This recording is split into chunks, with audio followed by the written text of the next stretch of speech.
Good morning everyone, कैसे हैं आप सभी। Welcome to my YouTube channel Rafael educational hub.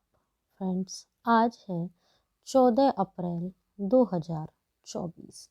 14 अप्रैल के करंट अफेयर से जितने भी इम्पोर्टेंट क्वेश्चन बन सकते थे वो सभी हम आपके लिए इस वीडियो में लेकर आए हैं। यदि आप हमारे चैनल पर नए हैं तो हमारे YouTube channel Rafael educational hub को सब्सक्राइब करें और साथ ही साथ बेल आइकन को भी प्रेस करें, जिससे हमारे नोटिफिकेशन आपको सबसे पहले और समय से प्राप्त हो सकें। तो चलिए फ्रेंड्स, स्टार्ट करते हैं आज के क्वेश्चन आंसर्स को। क्वेश्चन नंबर फर्स्ट है, हाल ही में किसे इंडियन ऑयल के निदेशक के रूप में नियुक्त किया गया है। तो इस क्वेश्चन का राइट आंसर है option number C, Arvind Kumar को नियुक्त किया गया है। तो जानते हैं अदर पॉइंट्स। अरविंद कुमार जो वर्तमान में चेन्नई पेट्रोलियम कॉरपोरेशन लिमिटेड के प्रबंध निदेशक और सीईओ के रूप में कार्यरत हैं, को इंडियन ऑयल कॉरपोरेशन लिमिटेड में निदेशक रिफाइनरीज नियुक्त किया गया है। इंडियन ऑयल 2022 तक दुनिया के सबसे बड़े निगमों की फॉर्च्यून ग्लोबल 500 सूची में 94वें स्थान पर है। इसकी स्थापना 30 जून 1959 को हुई और इसका मुख्यालय नई दिल्ली में स्थित है। नेक्स्ट क्वेश्चन है, मूडीज के अनुमान के अनुसार 2024 में भारत की जीडीपी कितने फीसदी रहेगी। तो इस क्वेश्चन का राइट आंसर है ऑप्शन नंबर डी, 6.1% रहेगी। तो जानते हैं अदर पॉइंट्स। वैश्विक रेटिंग एजेंसी मूडीज ने अनुमान लगाया है कि साल 2024 में भारत की अर्थव्यवस्था धीमी गति से बढ़ेगी। वहीं वित्त वर्ष 2023-24 के लिए भारत का वास्तविक जीडीपी अनुमान संशोधित कर 8% कर दिया गया है। आरबीआई ने चालू वित्त वर्ष 2024-25 में आर्थिक विकास दर 7 रहने का अनुमान लगाया है। मूडीज रेटिंग स्थापित कब हुई? 1909 में, और इसका मुख्यालय न्यूयॉर्क शहर में है। नेक्स्ट क्वेश्चन है, हाल ही में किसे डाक विभाग का सचिव नियुक्त किया गया है। तो इस क्वेश्चन का राइट आंसर है option number A, Vandita Kaul को नियुक्त किया गया है। तो जानते हैं अदर पॉइंट्स। कैबिनेट की नियुक्त समिति ने डाक विभाग के सचिव के रूप में वंदिता कौल की नियुक्ति को मंजूरी दे दी है। वंदिता 1989 बैच की भारतीय डाक सेवा अधिकारी हैं। वर्तमान में वह डाक सेवाओं के सदस्य बैंकिंग और प्रत्यक्ष लाभ हस्तांतरण के रूप में तैनात है। अश्वनी वैष्णव ये संचार मंत्री हैं। नेक्स्ट क्वेश्चन है, हाल ही में किसने अंतर्राष्ट्रीय साहित्य पुरस्कार जीता है। तो इस क्वेश्चन का राइट आंसर है ऑप्शन नंबर बी, ममता जी सागर ने जीता है। तो जानते हैं इम्पोर्टेंट पॉइंट्स। कवयित्री ममता सागर को विश्व लेखक संगठन द्वारा साहित्य में उनके योगदान के लिए विश्व साहित्यिक पुरस्कार से सम्मानित किया गया। यह समारोह नाइजीरिया में WOW की पहली कांग्रेस के एक भाग के रूप में आयोजित किया गया था। उनके कार्य निम्न हैं। पहला संकलन कार्डा नविलिना हेज्जे 1992 में किया। दूसरा नदिया निरीना तेवा 1999 में। 2018 में उन्होंने काव्य फिल्मों का एक सेट इंटरवर्सन फर्स्ट, इंटरवर्सन सेकंड और इंटरवर्सन थर्ड का निर्माण किया। नेक्स्ट क्वेश्चन है, निम्न में से किसे सीबीआई में संयुक्त निदेशक के रूप में नियुक्त किया गया है। तो इस क्वेश्चन का राइट आंसर है ऑप्शन नंबर सी, अनुराग कुमार को नियुक्त किया गया है। तो जानते हैं अदर पॉइंट्स। कैबिनेट की नियुक्त समिति ने सीबीआई में संयुक्त निदेशक के पद पर अनुराग कुमार आईपीएस की नियुक्ति को मंजूरी दे दी है। कुमार असम मेघालय कैडर के 1994 बैच के भारतीय पुलिस सेवा अधिकारी हैं। वर्तमान में वह आईजी बीपीआर एंड डी के पद पर तैनात है। सीबीआई मुख्यालय नई दिल्ली में है और एजेंसी कार्यकारी प्रवीण सूद आईपीएस निदेशक है। नेक्स्ट क्वेश्चन है, निम्न में से राष्ट्रीय न्यायिक अकादमी के प्रमुख कौन होंगे। तो इस क्वेश्चन का राइट आंसर है ऑप्शन नंबर ए, न्यायमूर्ति अनिरुद्ध बोस होंगे। तो जानते हैं इम्पोर्टेंट पॉइंट्स। सर्वोच्च न्यायालय ने न्यायमूर्ति अनिरुद्ध बोस को राष्ट्रीय न्यायिक अकादमी भोपाल का निदेशक नियुक्त किया है। उन्होंने कलकत्ता उच्च न्यायालय में एक वकील के रूप में कार्य किया और 2004 में उन्हें कलकत्ता उच्च न्यायालय के स्थायी न्यायाधीश के रूप में नियुक्त किया गया। न्यायमूर्ति बोस को 2018 में भारत के तत्कालीन राष्ट्रपति श्री रामनाथ कोविंद द्वारा झारखंड उच्च न्यायालय के मुख्य न्यायाधीश के रूप में नियुक्त किया गया था। नेक्स्ट क्वेश्चन है, क्यूएस वर्ल्ड यूनिवर्सिटी रैंकिंग में शीर्ष पर कौन है? तो इस क्वेश्चन का राइट आंसर है ऑप्शन नंबर ए, जवाहरलाल नेहरू विश्वविद्यालय है। तो जानते हैं इंपॉर्टेंट पॉइंट्स। एक महत्वपूर्ण उपलब्धि में जवाहरलाल नेहरू विश्वविद्यालय ने विषय 2024 द्वारा क्यूएस वर्ल्ड यूनिवर्सिटी रैंकिंग में शीर्ष स्थान हासिल किया है, जिसने भारत के प्रमुख शैक्षणिक संस्थान के रूप में अपनी स्थिति की पुष्टि की है। यह उल्लेखनीय उपलब्धि न केवल अकादमिक उत्कृष्टता के प्रति जवाहरलाल नेहरू विश्वविद्यालय की प्रतिबद्धता को रेखांकित करती है, बल्कि वैश्विक शिक्षा परिदृश्य में भारत की बढ़ती प्रमुखता को भी दर्शाती है। नेक्स्ट क्वेश्चन है, विश्वविद्यालय अनुदान आयोग के सदस्य के रूप में किसे नियुक्त किया गया है?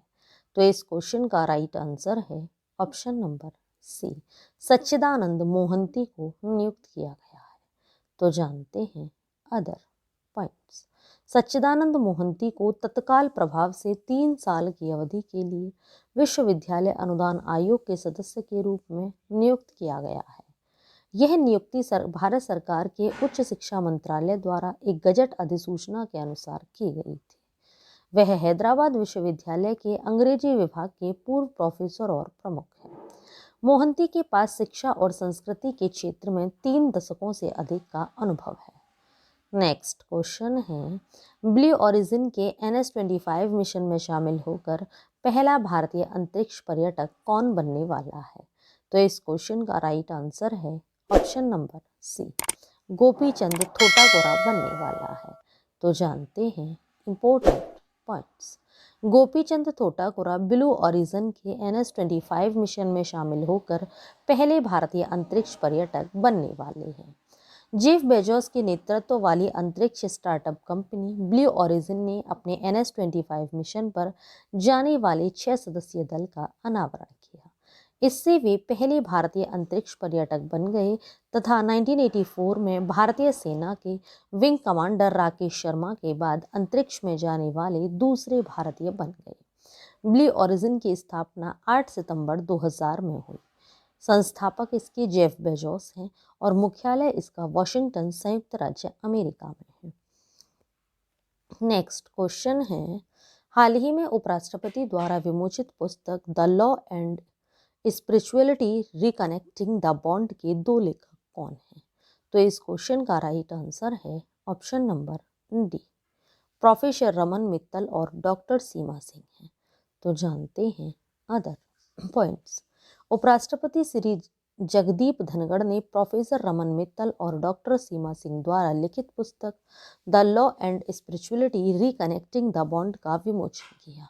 यह पुस्तक कानून और आध्यात्मिकता के बीच के अंतर संबंध की पड़ताल करती है तथा कानूनी ढांचे और सामाजिक मूल्यों को दिशा देने में आध्यात्मिकता के महत्व पर अंतर्दृष्टि प्रदान करती है। नेक्स्ट क्वेश्चन है, किसको अमेरिकी राष्ट्रपति के वॉलंटियर सर्विस 2024 से सम्मानित किया गया है? तो इस क्वेश्चन का राइट आंसर है ऑप्शन नंबर ए, लोकेश मुनि को सम्मानित किया गया है। तो जानते हैं इंपॉर्टेंट पॉइंट्स। जैन आचार्य लोकेश मुनि को सार्वजनिक भलाई और मानवता में उनके योगदान के लिए अमेरिकी राष्ट्रपति के गोल्ड वॉलंटियर सर्विस पुरस्कार से सम्मानित किया गया। इसी के साथ ही यह सम्मान पाने वाले वे पहले भारतीय भिक्षु बन गए हैं। आचार्य लोकेश मुनि भारत में एक गैर सरकारी संगठन अहिंसा विश्व भारत और विश्व शांति केंद्र के संस्थापक हैं। अमेरिकी राष्ट्रपति का वॉलंटियर सर्विस पुरस्कार की स्थापना 2003 में जॉर्ज बुश के राष्ट्रपति काल के दौरान हुई थी। यह पुरस्कार उन व्यक्तियों को दिया जाता है जिन्होंने संयुक्त राज्य अमेरिका में कम से कम 500 घंटे की स्वैच्छिक सेवा प्रदान की है और उन जिनके शैक्षिक कार्यों ने समुदाय पर सकारात्मक प्रभाव डाला हो तथा उनके आसपास के लोगों को प्रेरित किया हो।